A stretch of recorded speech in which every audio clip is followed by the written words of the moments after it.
All right, a very good afternoon to you. Welcome to Citizen TV Briefs. My name is Jimmy Mbogo, and we want to cross over to Karen, where former Deputy President Rigathi Gachagua is currently addressing the press. From the administration, police, and secondary to the National Intelligence Service, accompanied by officers from the DCI, the Anti-Terrorism Police Unit, the General Service Unit, and the regular police, were deployed. This killer squad have been carrying out extrajudicial killings and abductions. Yesterday, they were mobilized and cordoned off and blocked all exits from Gatanga constituency. This squad was armed to the teeth and hooded and with masks to conceal their identity because of the heinous acts they wanted to commit on us. This is despite that there are existing guidelines from the High Court that officers should be in uniform and not conceal their identity. At about 2:30 p.m., we received further intelligence from the deployed patriotic officers who are not in agreement with the information that they had clear instructions to plant arms and weapons in our convoy to provide evidence to arrest us and get evidence that they could charge us with in court. After about 30 minutes, the killer squad was joined by their counterparts who are highly trained in the use of biological weapons. Their instructions were to poison me through inhaled chemicals that would paralyze my brain within 3 months. This was the intent and the purpose of the whole operation. My team and I sought alternative routes as guided by the deployed security personnel, majority of whom are our supporters and opposed to what is going on.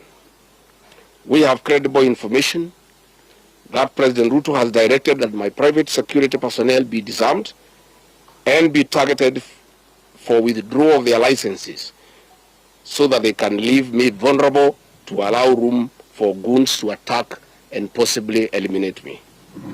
President William Ruto has expressed ungovernable anger that the state-sponsored goons are being overpowered by my private security personnel who are licensed gun holders.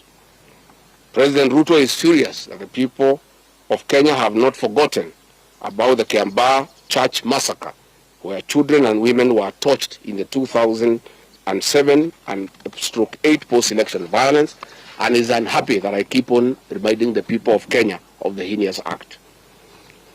I want to say that although Kenyans forgive each other, they cannot forget this, and there is nothing the president can do about it. The president was also utterly livid that I exposed his grabbing of 5-acre piece of land inside Gong Forest, where he intends to put a private hotel. About my statement on post-election violence, this was a precautionary statement and not incitement. It is based on historical facts and past electoral experiences of 1992, 1997, and 2007 controversial elections, that we must have a free and fair election in 2027. It is my civic duty as a leader to remind IEBC, all agencies and institutions charged with election management, that they must deliver free, fair, verifiable, and credible election.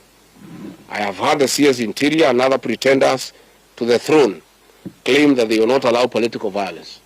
I urge them to walk the talk. Since November 2024, political violence of great magnitude has been meted on me, my family, and my supporters. Not a single case has been prosecuted. For instance, on 28 November 2024, at a solemn funeral service in Limuru, Kiambu County, I was attacked by organized criminal gangs and a police escort. On 28 December 2024, in Shamata, Nyandarua, an inspector of police flanked by criminal gangs threw tear gas canisters at me. On 23rd March 2025, at ACK St. Peter's Cathedral in Nyeri, my convoy was attacked at a church compound by a non-criminal gang and a police escort. On 29th March 2025 in Naivasha town, we were attacked by the police. On 6th April 2025, at a church service in Mwik, PCA, hooded goons attacked us inside the church. We dismiss with contempt the loose talk by CS Interior that during the DCP party unveiling, where goons dared to cause chaos were fighting for handouts from us. These were state-sponsored, but fortunately, they were overpowered by security personnel and supporters. The CS has given instructions that instead of arresting the said goons, they disarm my security personnel to give goons free access to me and my supporters in future occasions. Let it be known that our party, DCP, has organic support, and we do not pay supporters to attend our meetings the way the government is doing to people to attend their meetings. Finally, let me assure the planners of this violence that you will not stop the cause of the people of Kenya. The one-term movement and the DCP party popularity will not be stopped and will not be slowed down. The cause to liberate Kenya is not about Rigathi Gachagua. All the leaders with me. Wasting time and resources to stop me is a zero-sum game. The people of the Republic of Kenya have said that lies must stop, roads must be built, corruption must stop, abductions and extrajudicial killings must stop, education and health systems must work. They are some of the things that are making the people of Kenya restless. We are putting our supporters on high alert that they have the right to express their frustrations if injustice is meted on us. My supporters and I will not be cowed or intimidated by the use of the criminal justice system to manage politics. The drama of waylaying us on roads should be stopped. If the government knows that I've committed a crime known under the laws of Kenya and identified in the penal code, they know all my homes. And I'm here. They know my Wamanyoro home. They don't need to waylay me on the road. Let them just come here, and if we have committed a crime, they can come and arrest me and take whatever action that they want to take. That is the end of the statement.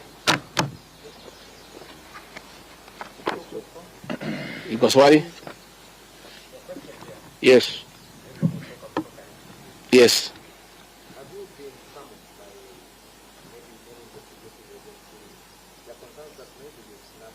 I have not been summoned by anybody, and I'm waiting if there is any summon. What happened is that they wanted to plant weapons in my convoy, and they wanted to use chemicals so that they can paralyze our brain the way they did to Kenneth Matiba. And that is why we had to take an alternative route to get here. I would have wished they came here instead of wailing us on the road and using those dreaded criminals who are responsible for abductions and extrajudicial killings. And that squad works under the Director General of the National Intelligence Service. It's 101 officers who are recruited from the administration police, and they have been given special training by the National Intelligence Service, and they are responsible for the abductions and extrajudicial killings. And that is the squad that had been planned yesterday and mobilized so that they can incapacitate me and my people. Yes.